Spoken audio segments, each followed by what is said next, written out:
Эрендердин эр оюну болгон көкбөрү. Көкбөрү боюнча айрымдарыбыз айтып атабыз, тайгазанды алып коюш керек, тайгазанды жок кылышыбыз керек деп. Эгерде кыргыздын эзелтеден берки байыркы тарыхына, баатырлыгына, шердигине, эрлигине карай турган болсок, көкбөрү тайгазансыз элестетүү кыйын.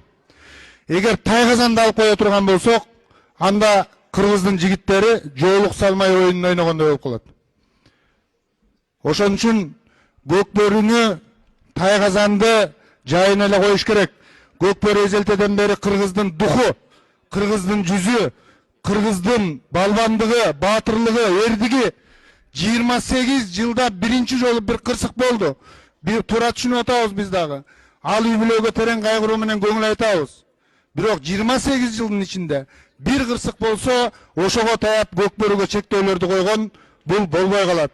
Кыргыздын эзелтеден берки келаткан бул баатырлык мүнөзү, эрдиги, эрендердин эр оюну, бул тайгазанды алуу деген бул такыр болбогон нерсе. Бул мындай нерседен өзүбүздүн оюбузду кескин түрдө токтотушубуз керек деп ойлойм мен. Рахмат.